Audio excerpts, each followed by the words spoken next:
हकीकी मार्च से डरे हुए शहबाज हुकूमत के ओछे हथकंडे इस्लामाबाद, लाहौर, फैसलाबाद, अटक, जोहलम सब के सब बंद कर दिए। पंजाब के तमाम दाखिली और खारजी रास्तों पर कंटेनर्स ही कंटेनर्स। शहरी मुश्किलात का शिकार, गाड़ियों की लंबी लाइनें लग गई, मुसाफिर जबीलो ख़वार हो गए। रावी पुल पर पुलिस की भारी नफरी तैनात कर दी गई। परेशान हाल शहरी कहते हैं मुतबादिल निज़ाम क्या है, ट्रैफिक पुलिस बताने से कासिर है।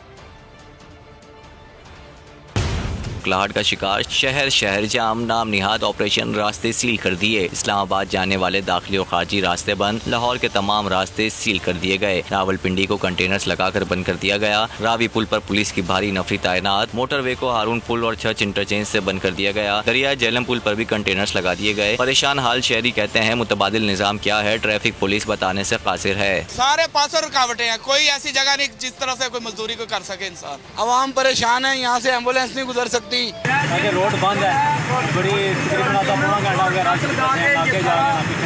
बीवी उसे अस्पताल दाखिल है, जा रहे हैं वापस आ रहे हैं, की करिए। मुल्तान में भी कप्तान के खिलाड़ियों को मार्च से रोकने के लिए पुलिस की नाकाबंदी, कंटेनर्स लगा दिए गए। शेरशाह इंटरचेंज, शाह शम्स इंटरचेंज, रांगो पुल, शाह रुकन आलम इंटरचेंज पर नाकाबंदी। जलालपुर, पीरवाला, बस्ती दातवाला पर भी नाके कंटेनर्स खड़े कर दिए गए। फिरोजवाला PTI के लॉन्ग मार्च को रोकने के लिए जगह जगह रुकावटें खड़ी कर दी गयी। फैजपुर इंटरचेंज पर इस्लामाबाद को जाने वाला रास्ता कंटेनर्स लगाकर बंद कर दिया गया। पुलिस की भारी नफरी भी तैनात कर दी गई। सब्सक्राइब करें और बेल दबाएं ताकि कोई खबर रह न जाए।